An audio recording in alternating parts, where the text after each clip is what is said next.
240,000 ang dapat makinabang. Ito na naman po, pag hindi nyo binantayan, this is again a possible source of corruption. Ang budget po ng PhilHealth sa dialysis is 20 billion. Sa mga 1,700 po para sa aso, hindi pa po Sapat. Hindi pa po sapat hindi naman malala. Sipon. Gagawin pong pulmonya. 2 days lang pong nag-admit.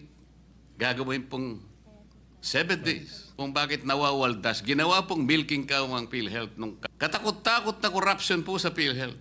Tingnan na lamang po ninyo. Baka po sa daga, pwede po ito. Senator from San Juan is still available for a few questions. Anytime, coming for you, Senator Marcoleta. Salamat po, Mr. President. Wala naman pong debate na kailangan talagang hanggat maaari ay sapat ang pondo ng PhilHealth para mapaglingkuran ang ating mga kababayan, lalong-lalo na po yung nasa panig ng kahirapan. Ngunit dahil po sa experience natin sa PhilHealth, sa kanilang pamamaraan kung paano itaguyod ang kanilang mandato, ay hindi naman sila makapagbibigay sa atin talaga ng magandang record. Unang-una na po ay halimbawa po yung konsulta package, Mr. President. Magkano po ba yung konsulta package ngayon, Mr. President?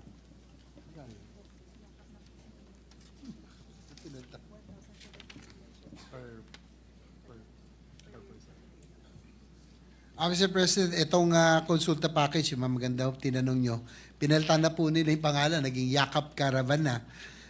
It's about 1,700 ang budget po per person, Mr. President.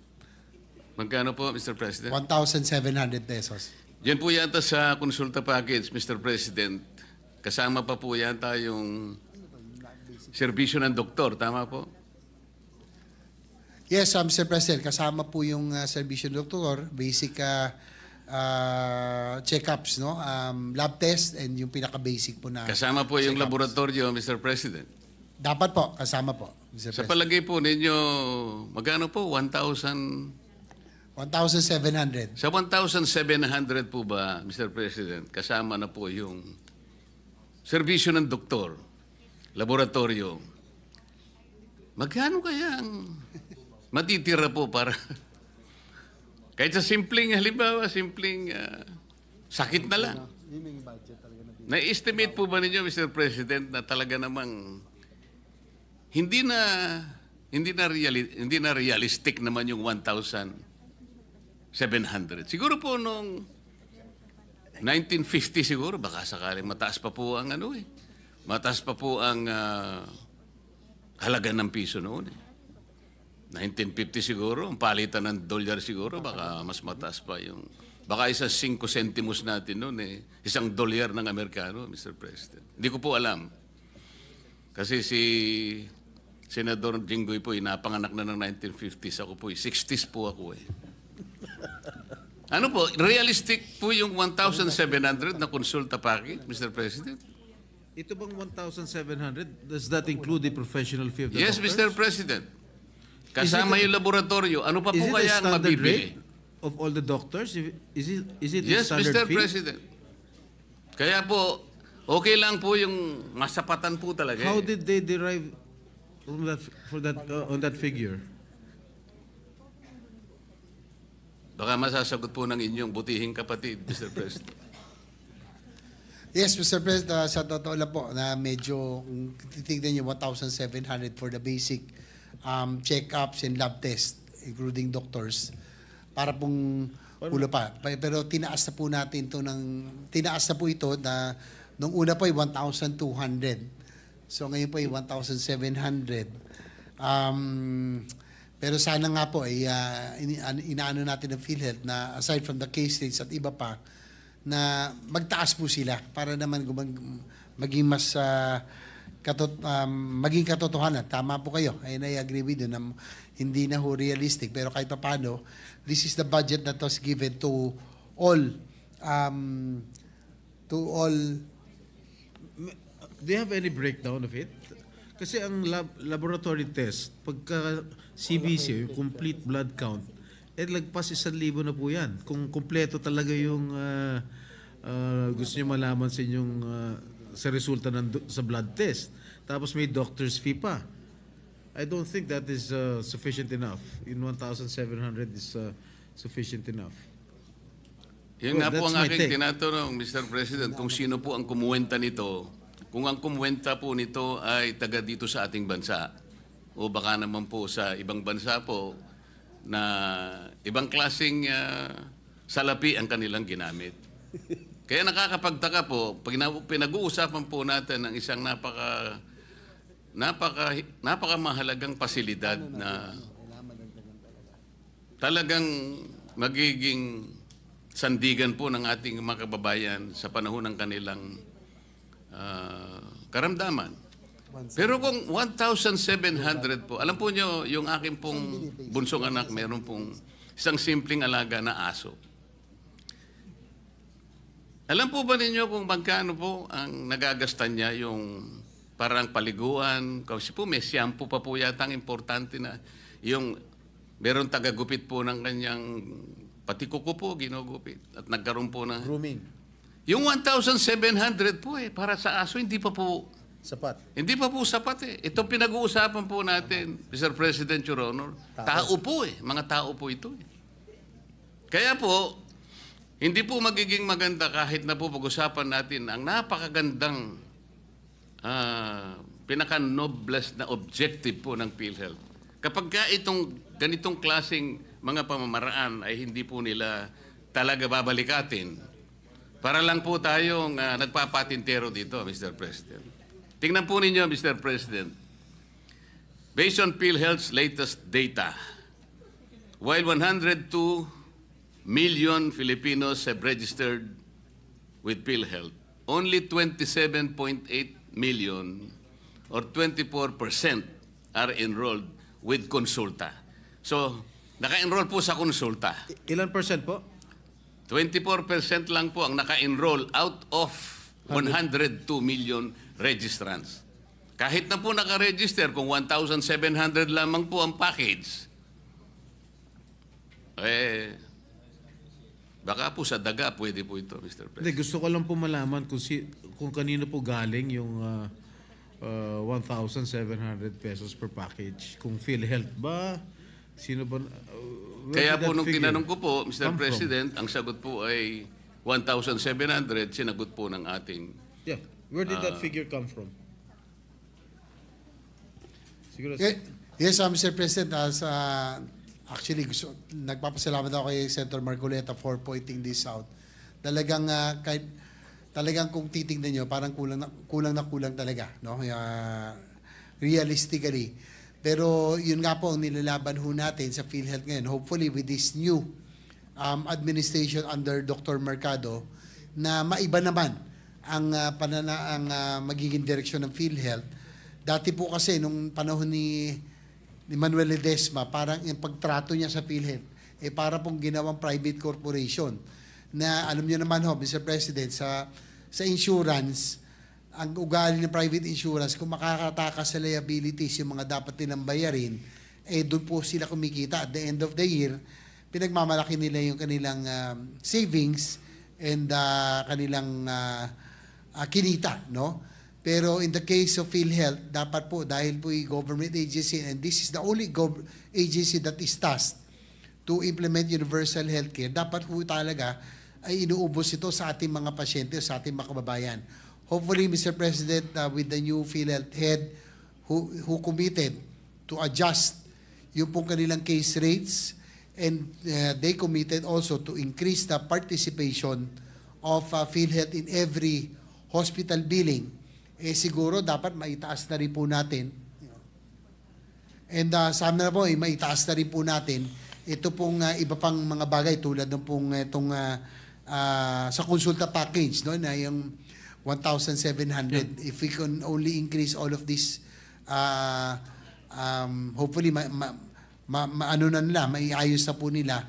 Sabay nung nga cases ay mas malaking bagay po, Mr. President. Kailan po umupo yung bagong head, Mr. President, ng PhilHealth na sinasabi po ninyo? Kung hindi ako nagkakamali, Mr. President, parang 3 buwan pa lamang po siyang nakakaupo, no? Or bandang June, no? Hindi po, palagay ko, 1 taon na po siya nakakaupo mula nang palitan niya si Ledesma. Ledesma. Wala pa, no? For the record po, Siguro siguro March or April ho, Mr. President. Kasi nung kamakailan nandito pa si Ginoong Ledesma nung huling budget hearing na naging mainit pa nga yung ating deliberation on the floor, no? Nung nandito siya sa akin pagkakalam. Sa bandang Marso yata or February or March nung nakaupo si Dr. Mercado, Mr. Yeah, President. again, with the permission of Senator Marcoleta, where did those figures come from, itong 1,700? Did it come from PhilHealth? Ito sa konsulta package. Yes, Your Honor, Mr. President, that It it came from PhilHealth. PhilHealth. All right. sa mga kapit, mahigit na po siyang kalahating taon na siya ang head po ng PhilHealth, Mr. President. Tama po, Mr. President, halos kalahating taon na pala. Kasi po, sa tala po, ito po babasahin ko. First patient encounter, health advocates estimate that only 1% of the total population actually availed of consulta benefits.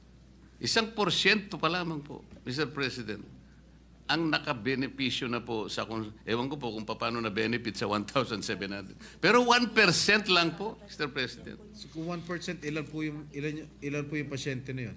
O isa 115 million po tayo.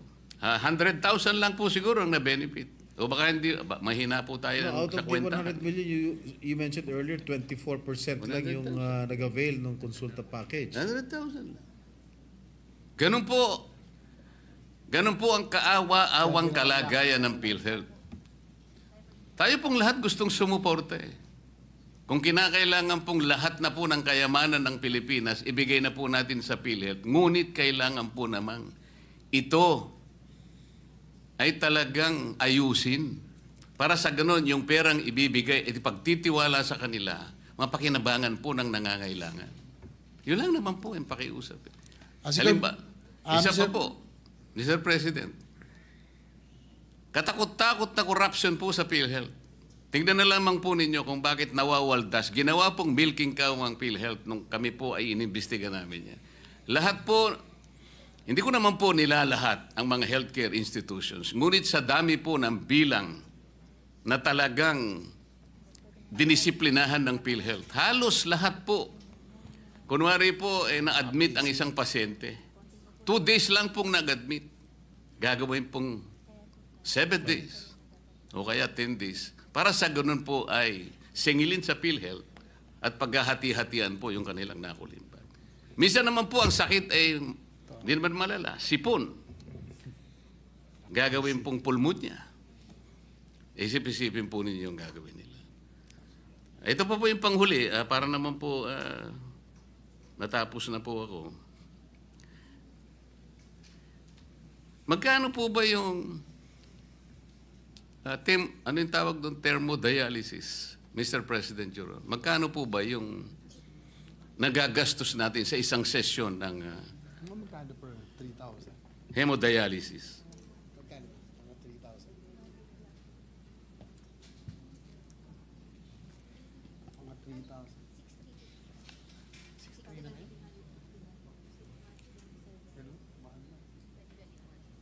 63 na? Your Honor, Mr. President, sa huli pong itong latest, nasa 6,350 na per session. Per Your Honor. session? Ang Dati po nasa binabasa, 3,000 lang eh. Pero Per ngayon, session or per cycle?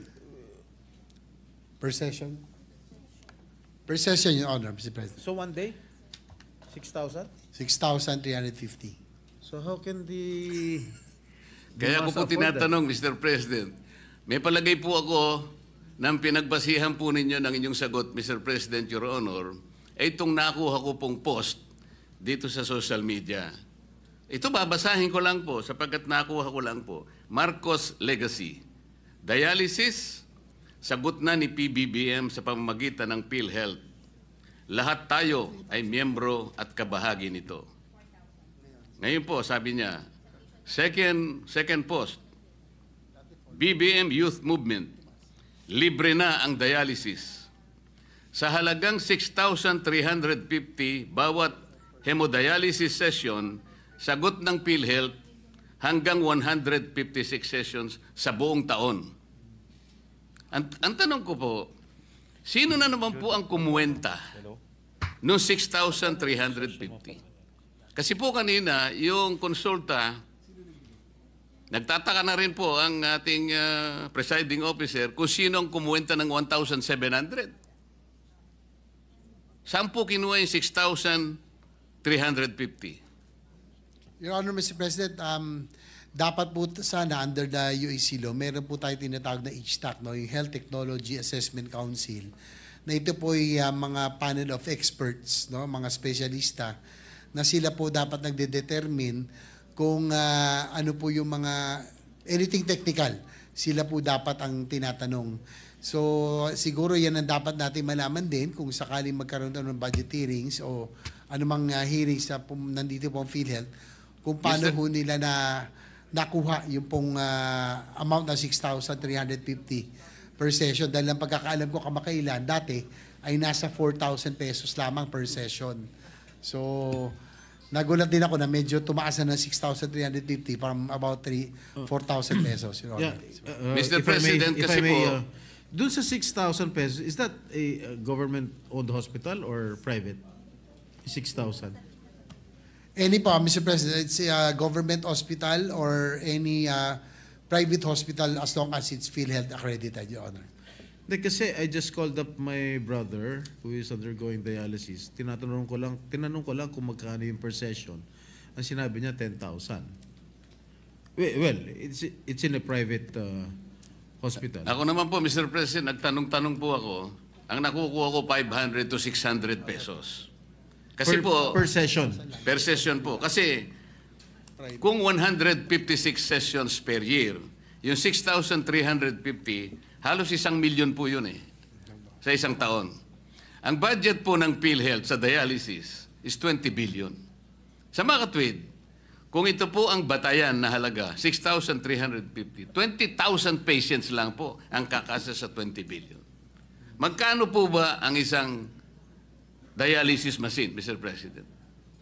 Between 600 to 700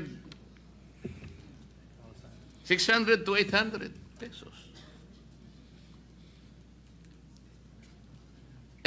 Kinuwenta ko na lamang po sa 500. Yun po yung nakukuha ko pong feedback sa mga nagpapadialysis.